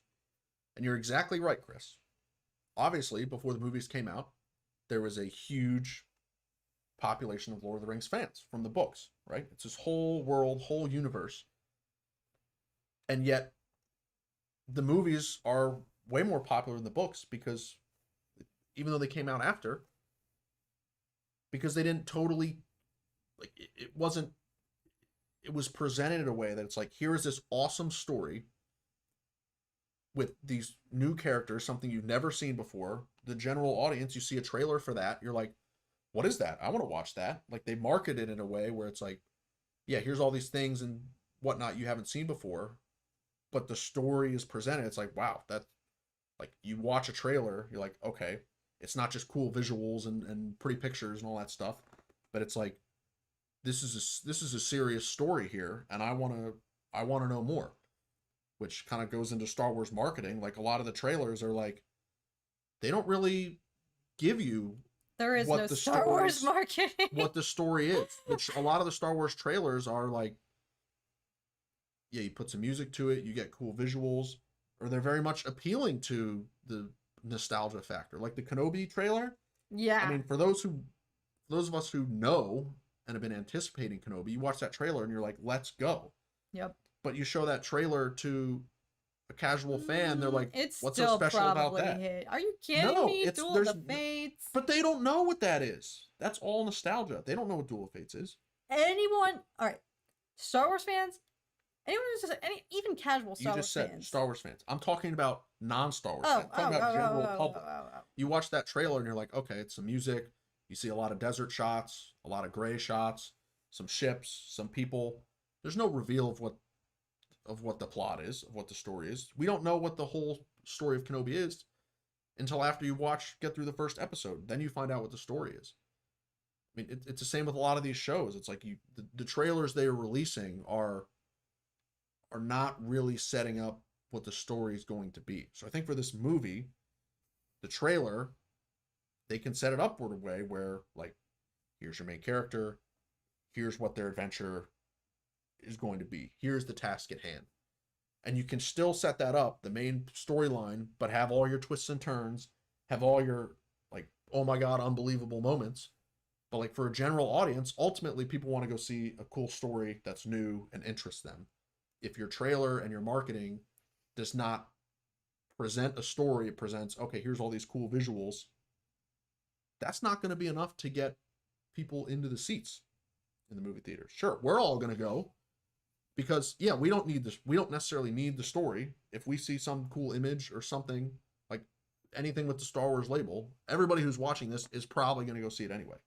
We're talking about is your friends or your colleagues or your family who don't have any Star Wars history, but would go to the movies and see a cool movie, what they're looking for is, what's the story? What are the insurmountable odds that are at hand here, and this unlikely hero is going to overcome them?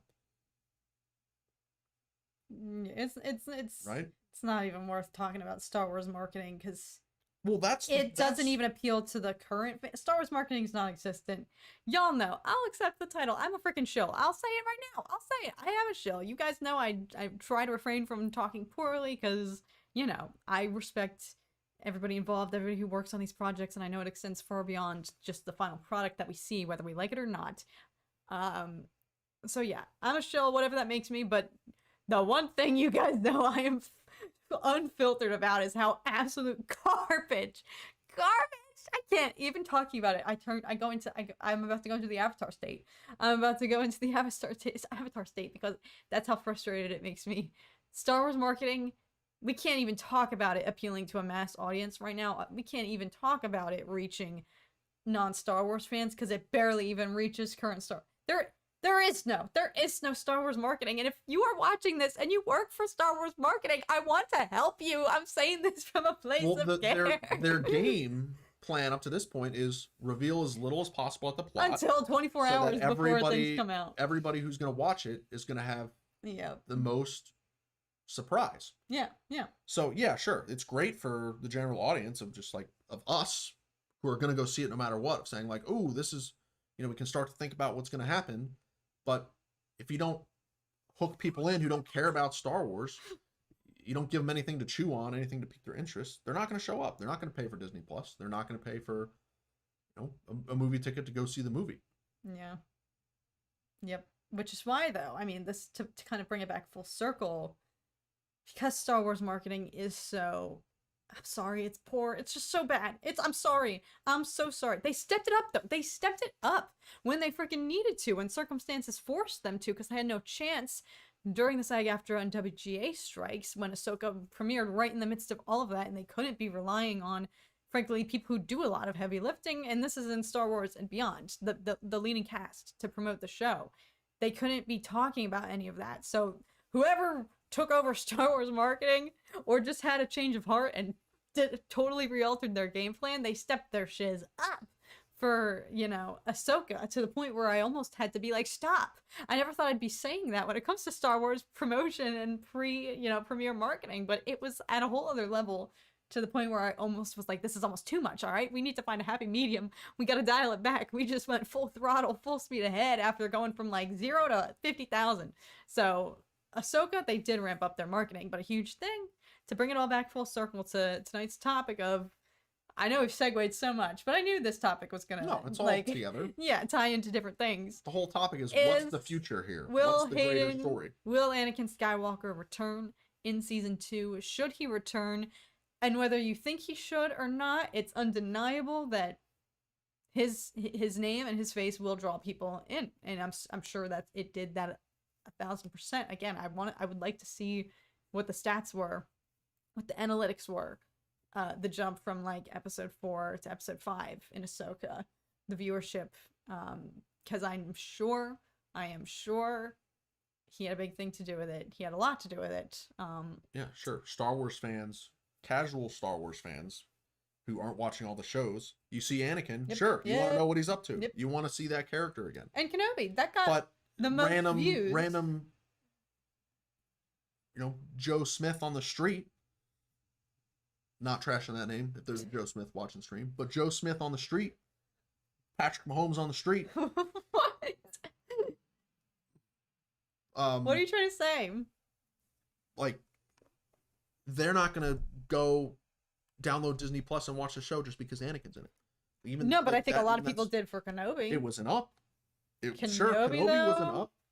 But even then, like, I know plenty of people. The majority of people I know have seen the Star Wars movies. Yeah, have seen the Star Wars movies. Most people we know like Star Wars. But also, the majority of people I know do not have Disney Plus. Do not watch the Disney Plus shows. Yeah. Even for Kenobi, even for everything, they haven't watched it, and they haven't watched Star Wars in a very, very long time, since really Last Jedi came out in theaters. that's just been the at least that's the reality that I think we've experienced. So yeah, I think the what they can do is, yes, use the imagery of Grogu to lure people into a movie. But when they release the first trailer, I think it needs to emphasize the fact that the plot of this movie is going to be this character faced with insurmountable odds, but he's going to have wise, experienced, well-known leaders to help guide him on his journey. Yeah. You know, he needs his Gandalf. He needs his Obi-Wan. He needs his Qui-Gon. Shout out to John Smith. Who's that going to be? Yeah. Luke? Anakin? Those are the two options to really make it work. If you want to have, okay, here's your insurmountable odds. Go solve them. But you need to have guidance from an experienced wizard, from your Gandalf, old wise Jedi, your A New Hope Obi-Wan. You need to have that mentor role, and you can't have the mentor be someone who does not have the experience. Granted, in A New Hope, do we know when Obi-Wan has experience? We know it because of the backstory that he gives. We trust him. So, in theory, could you have a new character that comes up and gives that for Grogu? Sure, you could, but then everybody's going to be asking, okay, well, why is this the mentor when you have the iconic characters of the franchise that are there and available in the same time of Luke and Anakin? And the emphasis isn't about the mentor. The reason a mentor works is because of the mystery, and you don't see their full power. And you don't need to show that full power in the trailer. What needs to be the emphasis of the trailer is the odds, the conflict, what needs to happen, like what the adventure is. And the adventure needs to be like, I mean, insurmountable, I think, is the best word that I can come up with. Like Gandalf tells Frodo, you need to take this ring, go to the most dangerous place in Middle-earth, and throw it into a volcano. And you're looking around, you're like, the Shire and the Hobbits, and you're telling me that I need to go do this? Obi-Wan telling farm boy Luke, you need to give up your entire life on this desert planet and go, join the rebellion, learn the ways of the Force, and defeat evil. Defeat the evil in the galaxy. You're like, what? Me? Why me? I'm just sitting here in the desert. I got to take care of the plants. I'm a moisture farmer. I have to go to school. I need to go to the academy. Like, it's like disbelief. You're telling me something that's unbelievable. And in Star Wars, we haven't seen unbelievable. Recently, you mean? I don't think anything really in Disney era has been to the level of like unbelievable quests that you need to go on. I felt it a little bit in Ahsoka, though. I felt it. I did feel like Ahsoka, Dave Filoni is unlocking something.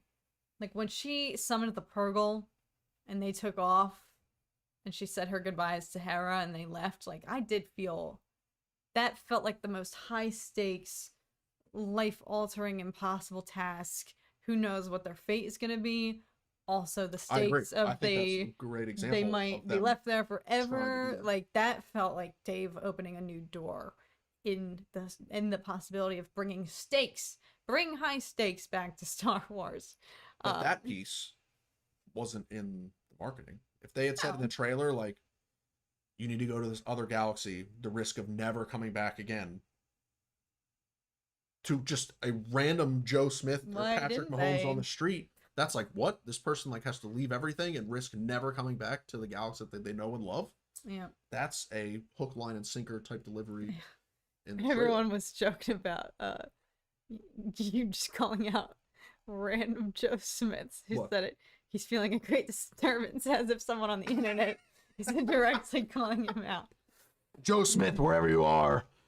Anyway, Coming for you. I'm gonna take over the poll for tonight, guys. You know it's not a dork discourse until we round things out with a good old classic poll. So to bring everything back to our main topic of discussion tonight, even though we very much diverged and covered lots of things, but I wanted to have some good theorizing and about the future of Star Wars and Ahsoka, starting with the rumor of should Anakin appear in Ahsoka season 2. So that is our poll for this evening. First answer is yes, bottom answer is no, in case some of you are still having some glitch issues. I haven't heard anyone reporting of still having a weird, when the poll shows up in their chat, if it's still acting up or not. But in case you can't see, I know some of you were having problems where you couldn't see what the responses were. But that is it. And so far, 100%. 100% yes. Like, yeah, I'm not opposed. My final remark is I think we tread a fine line with when does it become gratuitous. Granted, though, I was making that analogy, the comparison to Darth Vader. Like, yeah, Darth Vader, I think it's a lot easier to cross the line and overuse him to a point that kind of diminishes the mystique and allure that he has. I always want to be left in a state of wanting more with Vader. Like, I think Rogue One is the prime example of Vader usage. You have him, he has some badass moments, but you're still just like, oh my god, that was amazing, that was the best thing I've ever seen, but you're not feeling like, but that was way too much Vader, that's, I always want to be left in a state of wanting more of him, versus Anakin. I was still left in a state of wanting more of him in Ahsoka season 1, so like, here I am talking about there's a line you have to tread. Otherwise, Star Wars is very much prone to accusations of fan service and that kind of dumbing down the story. Like, focus on the story, not just fan service. Like, that's kind of a hurdle that recent Disney Plus Star Wars especially has to prove that cameos are warranted and whatnot. So, but I think if especially if we tap more into Mortis, Anakin 1000% should be there as a guidance for Ahsoka. And again, as long as he wants to keep coming back, Hayden and Ewan again for like Kenobi season 2, here I am saying I don't necessarily think we need Kenobi season 2, but if Ewan McGregor wants to freaking let that man do whatever he wants. I want them to be happy. They deserve happiness. So, He can come back, not in Kenobi season 2. He can come back in other projects. Yeah. Kenobi can be involved in plenty of other things. Can he? Yeah. I don't know. He's a Force. You watch Return of the Jedi? He's a Force ghost just like the rest of them.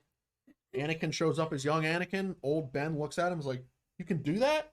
Oh, and then next time God. it's the Force ghost Obi-Wan, He it's shows up actually Ewan. He's like, oh. It makes sense. If Anakin can do it, why can't Obi-Wan? Maybe. So, well, anyway, everyone's in agreement. Anyway, it doesn't have to be in the future. It can be in the past. It can be Clone Wars stuff. It can be pre-Phantom Menace stuff. It can be true. Like, there's no reason. Yeah. He totally could have made an appearance with the Ahsoka. That might have been like too much stimulation if he showed up with Anakin, both of them in Clone Wars armor. It's like how only Yoda showed up to Luke in The Last Jedi. Yeah. It's like, who's your closest mentor? It's like, sure, like Luke knows Obi-Wan, right? He knows Anakin, but ultimately, who was Luke's true teacher in the Force? It was Yoda, because Obi-Wan had already died by the time that he really tried to learn the Force. So it was Yoda on Dagobah. Yeah. Just like for Ahsoka, it's Anakin. I agree 1000%. Daddy Josh, I think you put it perfectly. At the end of the day, I'll eat up any Anakin or Vader content till the day I die. And that is so true. That's so true. I think that's it. That's at the crux of it all. For as long as they keep bringing him back, I'll watch. I don't give a crap. I'll watch. And if that at the end of the day too, they want to come back. Like, they are vocally wanting to return, versus there have been many other, actors in Star Wars who've vocally said, no, I never want to do that again. And it puts a different, granted, everyone has different reasons. I know, like, I don't want that to sound like I'm shading them, because I know, for example, John Boyega, like, he has opinions and he's been outspoken about that. And in my opinion, I think he got screwed over a little bit with his character. So, you know, it's rightful. People have their reasons, rightfully so, in some cases. So I don't want to diss anybody. But still, it's like the best thing you could hear. You want to hear all of these actors say, I will go back in a heartbeat. Like, that's why it's so exciting to hear Daisy Ridley and all of her latest, you know, she's been doing a lot. She's already on, like, the promotional trail, I feel like, now that she's coming back into the limelight following the announcement of the Rey film and whatnot. And she's been very vocal in recent interviews talking about, you know, the way she took the divided reaction, kind of outrage surrounding the sequels. She internalized a lot of that, but she is still, like, avidly excited to come back.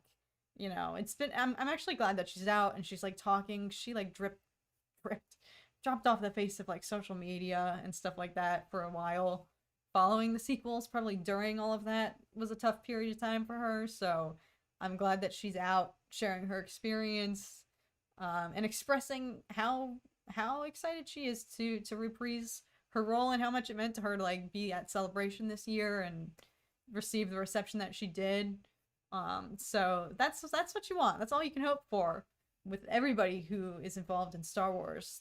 The last thing you want to hear is that they don't want to come back for whatever reason it may be. So to hear that Ewan and Hayden are trying to, like, rally the fans, like, get the fan momentum going, because it is strong. I bet if people rally enough and demand a Kenobi season 2, like, they would do it. So yeah, at the end of the day, I'm a simple man. I'm simple. I like simple things. I like Hayden Christensen and Ewan McGregor in Star Wars. So that's all it boils down to. Your argument of diluting the experience when talking about Anakin, like, that possible. argument is so funny to me, because he's literally the main character. He's the main character of the story. How can you possibly tell a story and have the main character and it be a bad thing? It's out of fear of, listen, more Hayden's never a bad thing, but it's coming more from a concern of what the story is. I again, agree. yes, You can't just shoehorn him in there. Do not rely on bringing back these people if your story without them isn't as good. You know, I think that's a big criticism of Star Wars nowadays. It's like the cameos do a lot of heavy lifting, and that shouldn't be the only thing that garners people's excitement to watch. You know, so that's where I'm like, tread carefully. Don't rely so much on just the appeal of Hayden Christensen, as strong as it is. Make sure that if he weren't a part of it, it would still be a good story. That's my biggest thing. But best of both worlds is if you have a killer story and Hayden Christensen's there, the frick yeah. Well, it makes sense if he's a critical part to that story, right? Like, if this is the end and he just showed up a couple times to make Ahsoka feel good. No, I would argue he was a critical part for Ahsoka season 1. But if he's going to be crucial going forward with Mortis and the plot ahead, then it makes perfect sense. Yeah. Right? It makes perfect sense. I'm just a simple cat trying to make my way in the fandom. Exactly, Sean. Mm-hmm. Exactly. But yeah, we've got 16 votes and 100% yes. So everybody, we've made history here. I think this is the first unanimous decision poll that we've ever had. Discourse. Let's go. Go team. I don't think we've ever had 100% Hayden in any poll that we've had. Hayden knows how to please a crowd. This was a good topic for this evening. Thank you guys. You guys were really active in the chat, sharing your thoughts. I know we went on a lot of tangents, we got into it. We were going deep diving, but the whole time you guys were having good discourse in the chat as well, and that's what it's all about, baby. Dork Discourse. So thank you guys for sharing your opinions and your thoughts in the state of Star Wars and what you guys want to see going forward. As always, if you guys have any requests or recommendations for episode topics, we'll be here every Tuesday, 5 p.m. Pacific time. Feel free to comment them, as always, in the chat or in the comment section once this video goes published on the channel. It'll be there for you guys to rewatch. But yeah, I hope everyone's having a good week. This was good. I freaking love these streams. Daddy Josh, we freaking love you. Glad you like it. I'm glad. That literally just made my day. I'm so glad. Glad you like it. Nothing beats getting into a heated debate talking about Star Wars. Nothing got heated today, though. We just get heated out of passion. But we all want Star Wars. We all want to see Star Wars alive and well. So, yes, McBots, if y'all haven't, go check out Tom. Go check out his streams over on McBots. I try to link them sometimes in my community tab. It was me. It was me. Yeah, thanks. Now Tom can go stream. Everybody wants you to go stream on McBots. Live stream McBots. We can talk about the real truth. Oh my goodness. Death and taxes. Yes. Wes, so we didn't get into it. Thank you so much, Wes, but it for turns being out here. The Mortis gods actually being gods of the Force is a decoy. It's a cover up. They're really the leaders of the banking clan. Oh my God, no! And the reason they were getting Anakin to go take over the father role. We cannot do this. Is because they knew that his wife was committing blatant and egregious tax fraud. Oh gosh. We can't. And so they needed to bring him as close as possible to the taxes so that they could undermine him in as least conspicuous way as possible. All right. Why do y'all always have to mention taxes? Keep your enemies closer. Oh my gosh. Here we go. Brother Pastor Tom. One day I'll let Tom just host one of these on his own so he can go off all he wants about Padme's tax fraud. Anyway, thank you guys so much for being here. Stay tuned. Again, I've got my reaction coming out this week to Gen 1 Productions' Kestis. Their latest installment in their live action Cal Kestis fan films. So freaking good. Can't wait for you guys. If you haven't seen it already, go watch it and then we can rally when I post my reaction. But again, shout out to Wes, who's here gracing us with his presence. Everybody go check out his channel. Thank you, Charlie, for linking McBots in the chat. That's Tom's gaming channel. Very close to 300 subs over there, actually. So if you are not subscribed already, go check it out. And yeah, we will catch you guys. It is nowhere near as thought-provoking content as this.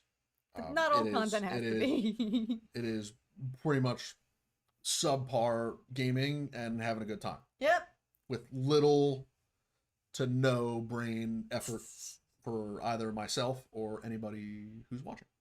Exactly. So if you want some... You can turn your brain off. You can turn your brain off. off. Logical discussions of trying to plot out the next 25 years of Star Wars content and how it all interweaves together. It is just trying to survive and get some kill streaks or win a Fortnite game or do some racing or some golf or some FIFA. I don't know if we ever streamed FIFA. I don't know. Hasn't been some FIFA content on there in a while, but maybe soon. World Cup, baby. Yeah. T-minus 2 years. Yeah.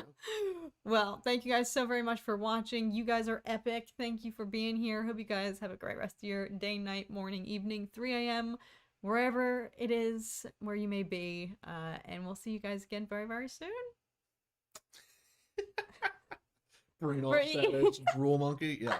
There are some monkeys. There are some monkeys. Oh, there are. There's definitely some drool. There are. That's your thing. May the force be with you guys. Take care, everybody. We'll see you guys same time next week. See y'all later. Bye, friends. Have a good one.